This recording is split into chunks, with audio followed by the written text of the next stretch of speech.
ಕಾರ್ಯಕ್ರಮದ ಮೂಲಕ ಉದ್ಘಾಟನೆ ಆಗ್ತಾ ಇದೆ. ಕನ್ನಡ ನಾಡಿನ ಜನಪ್ರಿಯ ಮುಖ್ಯಮಂತ್ರಿಗಳು ಮೂಲತಃ ಇದೇ ಮೈಸೂರು ಜಿಲ್ಲೆಯವರಾದಂತಹ ಪ್ರೀತಿಯ ನಾಯಕರು ಶ್ರೀಯುತ ಸಿದ್ದರಾಮಯ್ಯನವರು ತಮ್ಮ ಅಮೃತ ಹಸ್ತದಲ್ಲಿ 2024ನೇ ಸಾಲಿನ ವಿಶ್ವವಿಖ್ಯಾತ ನಾಡ ಹಬ್ಬ ದಸರಾ ಮಹೋತ್ಸವವನ್ನ ಜ್ಯೋತಿ ಬೆಳಗುವುದರ ಮೂಲಕ ಉದ್ಘಾಟಿಸ್ತಾ ಇದ್ದಾರೆ. ಒಂದು ಜೋರಾದ ಚಪ್ಪಾಳೆ ಬರಲಿ.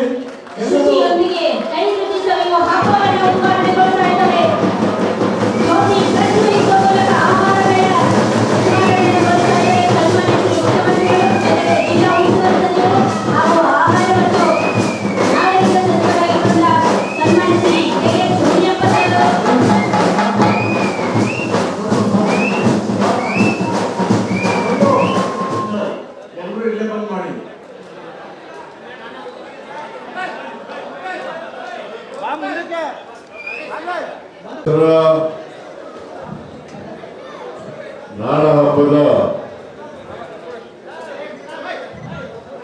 ಉದ್ಘಾಟನೆ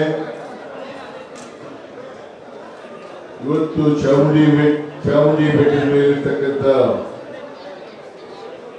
ಚಾಮುಂಡೇಶ್ವರಿ ಸನ್ನಿಧಿಯಲ್ಲಿ ಖ್ಯಾತ ಸಾಹಿತಿ ಅಂಪ ನಾಗರಾಜ ಅವರಿಂದ ಉದ್ಘಾಟನೆ ಆಗಿದೆ. ಇವತ್ತಿನಿಂದ 9 ದಿನಗಳ ಕಾಲ ನವರಾತ್ರಿ ಹಬ್ಬ ನಡೀತದೆ. 10ನೇ ದಿನ ವಿಜಯದಶಮಿ ನಡೀತದೆ. ನಮ್ಮ ಉದ್ದೇಶ ಈ ಸಾರಿ ಅದ್ದೂರಿಯಾಗಿ ದಸರಾ ಮಾಡಬೇಕು, ಜೊತೆಗೆ ಜನರ ಹಬ್ಬವಾಗಿ ಮಾಡಬೇಕು ಅಂತಕ್ಕಂಥದ್ದು ಉದ್ದೇಶ. ಹೆಚ್ಚು ಜನರು ಪಾಲ್ಗೊಳ್ಬೇಕು. ಈ ನಾಡ ಹಬ್ಬ, ಈ ಮಹೋತ್ಸವ ನಾವು ಏನ್ ಮಾಡ್ತಾ ಇದ್ದೀವಿ, ಇದ್ರ ಸಂಕೇತ ಏನಪ್ಪಾ ಅಂತಂದ್ರೆ ಶಿಷ್ಟರ ರಕ್ಷಣೆ, ದುಷ್ಟರ ಸಂಹಾರ. ದುಷ್ಟರಿಗೆ ಶಿಕ್ಷೆ, ಶಿಷ್ಟರಿಗೆ ರಕ್ಷಣೆ ಕೊಡ್ತಕ್ಕಂಥ ಹಬ್ಬ ಇದು. ಹಿಂದೆ ರಾಜ ಮಹಾರಾಜರುಗಳು ಅವರು ವಿಜಯೋತ್ಸವ ಆಚರಣೆ ಮಾಡಲಿಕ್ಕೋಸ್ಕರ ಮಾಡ್ತಾ ಇದ್ರು. ಈಗ ಪ್ರಜಾ ಸರ್ಕಾರ ಬಂದ ಮೇಲೆ ಜನರ ಹಬ್ಬವಾಗಿ ಆಚರಣೆಯನ್ನು ಮಾಡ್ತಾ ಇದ್ದೇವೆ.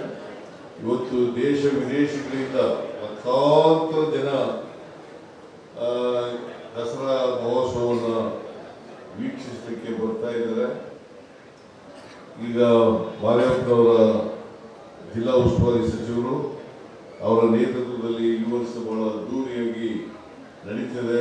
ಅದ್ದೂರಿಯಾಗಿ ನಡೆಯೋದು ಅಂತಂದ್ರೆ ನೀವೆಲ್ಲ ಹೆಚ್ಚು ಜನ ಪಾಲ್ಗೊಳ್ಬೇಕೆ ಮಾಡೋದ್ರಿಂದ, ಇದನ್ನು ನೀವೆಲ್ಲ ಆನಂದ ಪಡೋದ್ರಿಂದ, ಖುಷಿ ಪಡೋದ್ರಿಂದ ಸಾರ್ಥಕ ಆಗ್ತದೆ.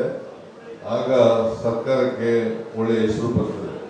ಜೊತೆಗೆ ನಮ್ಮ ಸಂಸ್ಕೃತಿ, ಪರಂಪರೆ, ನಮ್ಮ ರಾಜ್ಯದ ಅಭಿವೃದ್ಧಿಯನ್ನು ಜನರಿಗೆ ಚಿತ್ರಿಸ್ತಕ್ಕಂಥ ಕೆಲಸವನ್ನು ಮಾಡ್ತದೆ. ಹಾಗಾಗಿ ಇದು ಜನರ ಉತ್ಸವ. ಇವತ್ತು ಇಲ್ಲಿ ಆಹಾರ ಮೇಳ ನಡೀತಾ ಇದೆ. ಆಹಾರ ಮಂತ್ರಿಗಳಾದಂಥ KH ಮುನಿಯಪ್ಪ ಅವರು ಬಂದಿದ್ದಾರೆ. ಅವರು ನಿಮ್ಮನ್ನೆಲ್ಲ ಉದ್ದೇಶಿಸಿ ಮಾತನಾಡ್ತಾರೆ. ನಾವು ಹೋದ್ಮೇಲೆ ಅವರು ಮಾತಾಡ್ತಾರೆ. ಅವರು ಈ ಆಹಾರ ಮೇಳದ ಬಗ್ಗೆ ಅನೇಕ ವಿಚಾರಗಳನ್ನ ನಿಮ್ಮ ಮುಂದೆ ಪ್ರಸ್ತಾಪ ಮಾಡ್ತಾರೆ. ಆಗ್ಬೋದಾ? ಏನ್ರಿ ಆಗ್ಬೋದಾ ಇಲ್ವೋ ಅಂತ. ಅವರು ನಮ್ಮ ಮೈಸೂರು ಬಂದಿದ್ದಾರೆ. ಅವ್ರನ್ನ ನೀವೆಲ್ಲರೂ ಕೂಡ ಸ್ವಾಗತ ಮಾಡಬೇಕು. ಅವರ ಭಾಷಣ ಕೇಳಬೇಕು. ಇಷ್ಟನ್ನು ಹೇಳಿ ಈ ಆಹಾರ ಮೇಳವನ್ನು ಅತ್ಯಂತ ಸಂತೋಷದಿಂದ ಉದ್ಘಾಟನೆ ಮಾಡಿದ್ದಾರೆ.